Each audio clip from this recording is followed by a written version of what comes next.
First of all, we know that we always have an issue with where will we find money to expand Medicaid, how will we address unserved and underserved areas in our state, in particular those rural areas. And in light of COVID and where we are right now, it is very important that everyone has access to quality health care. And certainly, we're looking at the number of people that we have on the poverty rolls and trying to lift them out of poverty. So under this American Rescue Plan, that's definitely going to greatly impact the state of Alabama. It gives states that fail to expand Medicaid a second chance to increase the federal funding to expand this. We did not, or the governor did not sign to expand Medicaid on that first round. And one of the issues, as always, is how can we fund it? Well, this is an opportunity to do that, but it does come with some strings. If you don't expand Medicaid, you don't get that money. So we feel that this is icing on the cake. It would increase the base Medicaid, which is right now we have 1.1 million on Medicaid in Alabama, to an additional 5%. This would be our match if Alabama expanded Medicaid. And right now, I look at the governor who has really at the helm of the ship doing some very turbulent times right now, but she has done well. This is one legacy that she can leave by improving and expanding the quality of health care. Medicaid expansion match would still be 90% from the federal government and 10% from Alabama. So here we have an opportunity to do that. The base Medicaid boost would last for 2 calendar years, starting the first day of the quarter, in which Alabama expands and signs and begins to enroll people. And right now, Alabama stands to gain an estimated $940 million in additional federal funds for the next 2 years. That's a lot of money. And of course, right now, with where we are, we're looking at our budget, looking at a lottery, and I think it's a great opportunity that will pass. This will give us additional funding of what we can do to extend it, but certainly we will have planted the seed and established a legacy of improving and raising our people out of poverty. So now I'm going to ask Senator Bobby Singleton, our state minority leader, if he would come up and make remarks. Thank you, Madam Chairperson. I just want to say thank you for coming here today. And I just want to say to Governor Ivey, if not now, when? We're in a pivotal point of the state to where we've seen COVID ravage our communities. We've seen our local rural hospitals shut down. We've seen the fact that we don't have telemedicine in communities. We've seen the shortage of nurses in our communities.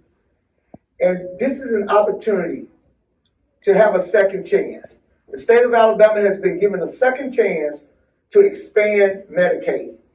And this expansion of Medicaid does not just only deal with the 340,000 Alabamians who are working every day but does not have health insurance, but this F-match boost, that 5% boost that Senator Coleman Madison talked about earlier, would deal with the 1.1 million that is on the roll, and that's how we calculate to get that $700 plus million, that $900 plus million coming back into the state of Alabama.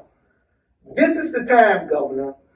If any time that you should do this, it should not even be a question. I don't care whether we call it Obamacare, we can call it K-Care. It could be Alabama Health Care, but we need to expand Medicaid, and the time to do it is right now. Thank you very much. Thank you, Senator Singleton. Thank you, Senator Coleman Madison. I'm Robin Hyde. I'm the Executive Director of Alabama Arise, and I'm so thrilled and proud to stand here today on behalf of our nonpartisan nonprofit coalition of 158 member groups and thousands of individuals united throughout our state in our belief that citizens of Alabama are suffering because of state policy decisions. But we're not here today about blame or what should have been. We're here about responsibility and what could be. We believe, Governor Ivey's staff has told us we need the money to work out. We know that expanding Medicaid is a great deal for our state and for our citizens.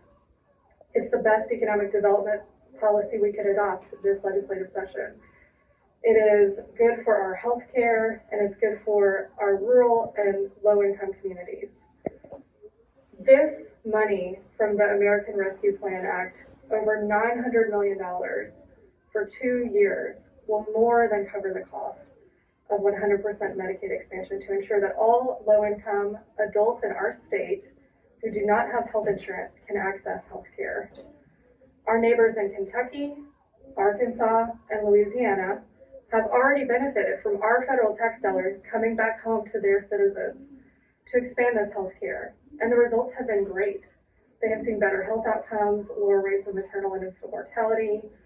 It's helped their criminal justice system, mental health care, the opioid crisis, and all these tremendous problems that we know our leaders are united in wanting to solve. The time is right. We united, along with 8 other southern states who have not yet expanded Medicaid, to go to Congress and say, you must make this work out for us. This is the best deal we've ever had. This is more money than was previously made available to incentivize expansion. I'm so thrilled that Alabama is in the position to be considering Medicaid expansion. We're also part of the Cover Alabama Coalition with over 100 partners from the medical community, the faith community, the business community. And so Alabama Arise, on behalf of our membership and the Cover Alabama Coalition and all of our partners, ask you to understand, please, this is one of the most popular bipartisan policies that we could address to help our state's healthcare and economic development. And now I believe we have a partner from the Medical Association of the State of Alabama here to speak as well.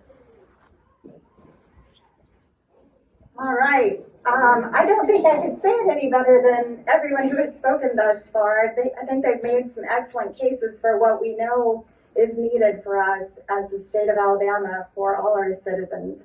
I'm Aruna Arora. I'm going to be taking over as president for the Medical Association in less than a month.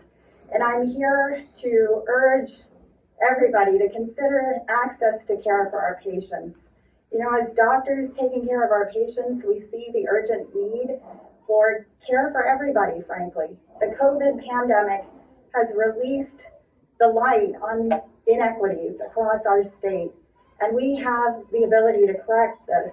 We are last for so many categories of health, whether it be maternal mortality, whether it be infant mortality, whether it be hypertension, diabetes, obesity.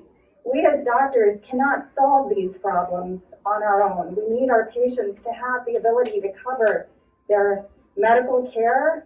We need them to be able to develop communities of support for the social determinants of health that we know are so important to get us out of the bottom of the barrel. We need to be the hope for our citizens. And Governor Ivey, you've done an amazing job steering us through this COVID pandemic. Compared to our neighboring states, we are so grateful for that. And we truly see the potential to make this place better for all our citizens. Thank you.